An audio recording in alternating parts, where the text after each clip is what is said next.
Hello everyone, welcome back to my YouTube channel English delight with Anju. Guys, आज मेरे पास में बहुत अच्छे इम्पॉर्टेंट इंग्लिश स्ट्रक्चर्स हैं।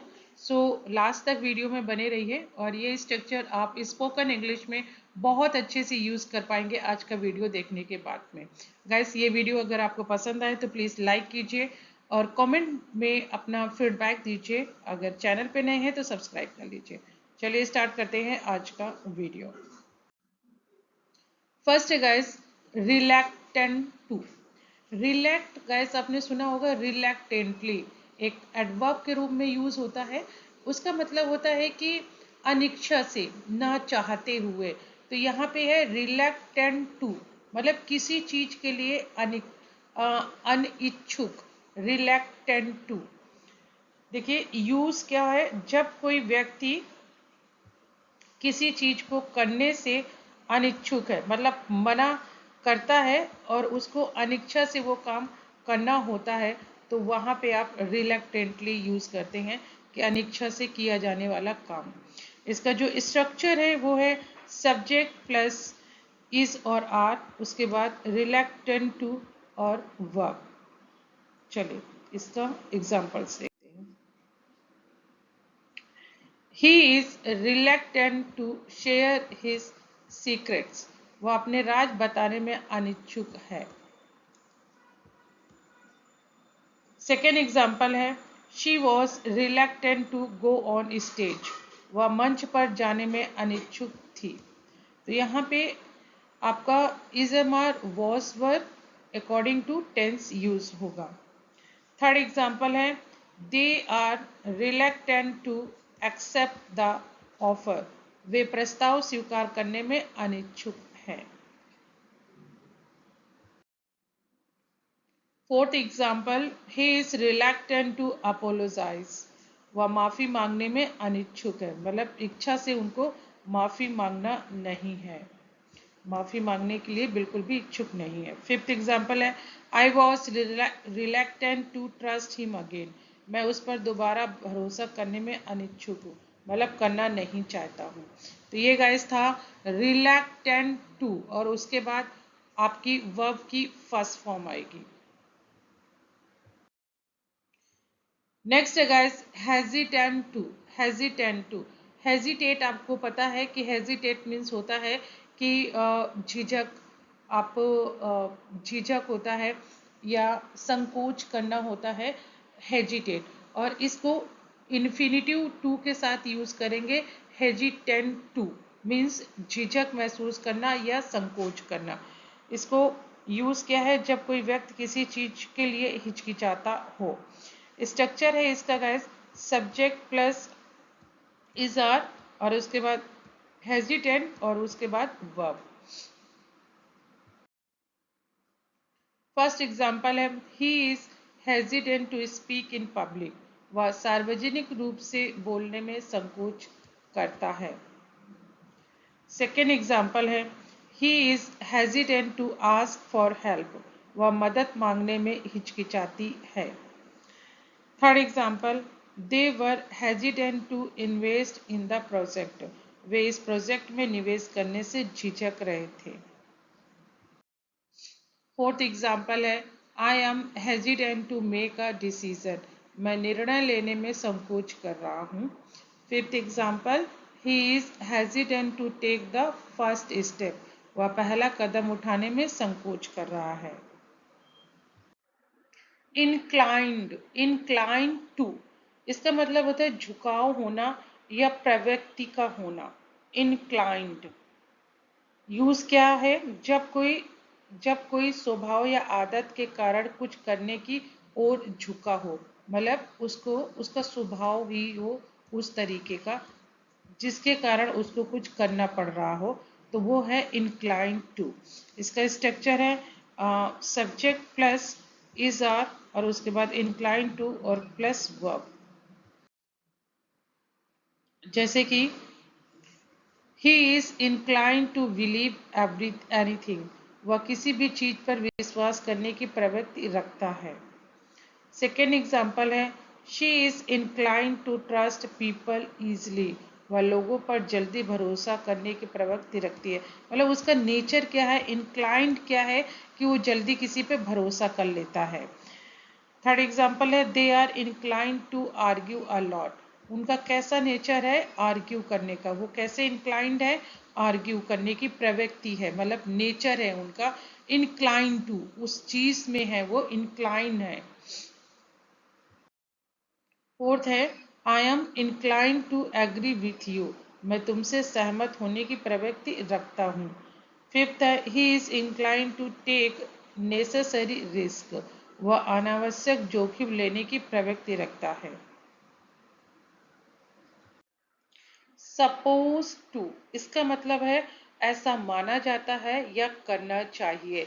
शुड के रेफरेंस में यूज होता है, लेकिन इसका काफी फॉर्मल यूज होता है।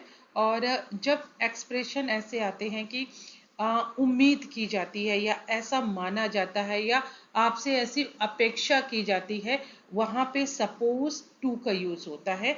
जैसे कि आप टीचर हैं और आपके प्रिंसिपल आपसे कहते हैं कि आपको क्लास में टाइम पे होना चाहिए, ऐसा आपसे उम्मीद की जाती है। तो ऐसा आपसे उम्मीद की जाती है, उसके लिए suppose to, you are suppose to ऐसे बोलेंगे। तो चलिए देखते हैं इसका स्ट्रक्चर क्या है। सब्जेक्ट प्लस बी, बी यहाँ पे क्या है, इज एम आर और वॉज वर। उसके बाद सपोज टू, यहाँ पे देखिए केवल सपोज नहीं होगा, एस ई डी मतलब ईडी और लगेगा, सपोज होगा, सपोज टू, और यहाँ पे टू के बाद में बेस फॉर्म आएगी। चलिए इसका एग्जांपल्स देखते हैं। You are suppose to reach on time. तुम्हें समय पर पहुंचना चाहिए या आपसे ऐसी उम्मीद की जाती है कि आपको समय पे पहुंचना चाहिए। सेकेंड एग्जाम्पल है he is suppose to complete the work today. उसे आज काम पूरा करना चाहिए या उससे ऐसी उम्मीद की जाती है कि ये काम उसको आज पूरा करना चाहिए। थर्ड एग्जाम्पल है we were suppose to meet at 5 PM। हमें शाम को 5 बजे मिलना था या मिलना चाहिए। फोर्थ एग्जाम्पल है this book is suppose to be very interesting. यह किताब बहुत दिलचस्प मानी जाती है या ऐसा माना जाता है कि ये किताब बहुत दिलचस्प है। फिफ्थ है she is suppose to take care of her health. उसे अपनी सेहत का ध्यान रखना चाहिए या ऐसी उससे उम्मीद की जाती है कि उसको अपना सेहत का ध्यान रखना चाहिए।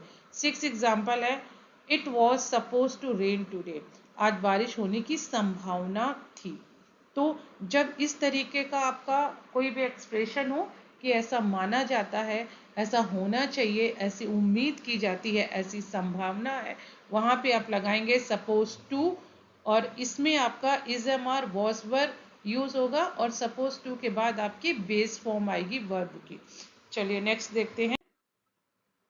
आज इफ या आज दो, इसका मतलब होता है मानो या जैसा कि। मानो या जैसा कि मतलब जैसे हम बोलते हैं कि उसने मुझे देख करके इग्नोर कर दिया, जैसा कि वो मुझे जानती ही ना हो, या मानो कि वो मुझे पहचानती ही ना हो। तो मानो कि या जैसा कि, वो जब वहां पे आए तो वहां पे आप यूज कीजिए एज इफ या एज दो। इसका स्ट्रक्चर है सब्जेक्ट, उसके बाद वर्ब और as if या as दो और प्लस सब्जेक्ट और उसके बाद वर्ब। चलो एग्जांपल्स देखते हैं। He talks as if he knows everything। वह ऐसे बात करता है मानो उसे सब कुछ पता हो। She behaves as if she is the boss। वह ऐसे बर्ताव करती है जैसे वह बॉस हो। तो यहाँ जो जैसे है वो है as if। थर्ड एग्जाम्पल है इट लुक्स as दो इट विल रेन। ऐसा लग रहा है जैसे बारिश होगी। फोर्थ एग्जाम्पल है he acted as if nothing had happened. वह ऐसे बर्ताव कर रहा था मानो कुछ हुआ ही ना हो। फिफ्थ एग्जाम्पल है यू लुक as दो you have seen a ghost. तुम ऐसे लग रहे हो या ऐसे दिख रहे हो जैसे तुमने भूत देख लिया हो। सिक्स एग्जाम्पल है she danced as if she was a professional. उसने ऐसा नाचा जैसे कि वो प्रोफेशनल हो, मतलब ट्रेन डांसर हो। उसके बाद गैस है अबाउट टू। अबाउट टू बहुत ज़्यादा यूज़ होता है और इसका मतलब होता है कुछ होने वाला, कुछ आने वाला, जाने वाला, खाने वाला, पीने वाला। मतलब मैं तुम्हें फ़ोन करने वाला था, ट्रेन छूटने वाली थी। तो जब वाला साउंड आता है वहाँ पे आपका यूज़ होता है अबाउट टू। जैसे कि बारिश होने वाली है, शाम होने वाली है, जैसे कि धूप निकलने वाली है, मैं खाना खाने वाला हूँ। तो इस तरीके के जो सेंटेंसेस होंगे वहाँ पे यूज़ होगा अबाउट टू, कुछ करने ही वाला या कुछ होने ही वाला। इसका स्ट्रक्चर है सब्जेक्ट और उसके बाद बी मीन्स इजम और वॉज वर और उसके बाद अबाउट टू और फिर अबाउट टू के बाद आएगी बेस फॉर्म वर्ब की। फर्स्ट एग्जाम्पल है I am about to call you. देखिए सब्जेक्ट आया, उसके बाद आपका is am are was verb में से एम आया और उसके बाद अबाउट टू आया, फिर बेस फॉर्म आई, उसके बाद आपका ऑब्जेक्ट आया। तो मैं तुम्हें कॉल करने ही वाला हूँ। Second example the movie is about to start, film शुरू होने ही वाली है। Third example she was about to cry when I consoled her, वह रोने ही वाली थी जब मैंने उसे चुप कराया। कंसोल होता है किसी को सत्तावना देना, चुप कराना, कंसोल्ड। फोर्थ है we are about to leave for the airport, हम एयरपोर्ट के लिए निकलने ही वाले हैं। फिफ्थ है the teacher is about to enter the class, teacher class में आने ही वाली है। Six it was about to rain when we reached home, हम जब घर पहुंचे तो बारिश होने ही वाली थी। तो जब भी आपको ऐसा लगे कि आपको सेंटेंस बोलना है कि कुछ होने ही वाला है, वहाँ पे फटाक से आप अबाउट टू यूज़ कीजिए और उसके साथ वर्ब की फर्स्ट फॉर्म। जैसे कि मैं गाना गाने ही वाला हूँ तो I am about to sing a song, मैं नाचने ही वाला हूँ तो I am about to dance. अच्छा वो रोने ही वाली थी, she was about to cry, वह हंसने ही वाली थी, she was about to laugh. तो ऐसे आप ढेर सारे सेंटेंसेस बनाइए और प्रैक्टिस कीजिए अबाउट टू। चलिए आगे बढ़ते हैं और ये है बाउंड टू। बाउंड टू का मतलब होता है बिल्कुल तय है, पक्का है कि ये तो होगा ही। जैसे कि भाई जो होना है वो तो होगा ही। तो what is about to sorry what is bound to happen will happen, जो होना था वो हो गया। What is sorry what is bound to happen happen. तो ऐसे जब बाउंड टू मतलब उस चीज को डिप्राई नहीं किया जा सकता है, उसको बिल्कुल भी कैंसिल नहीं किया जा सकता है। तो वो है कि भाई ये तो लिखा लिखा है, ये तो होना ही है। और बाउंड टू के जैसा ही एक होता है आपका क्या होता है,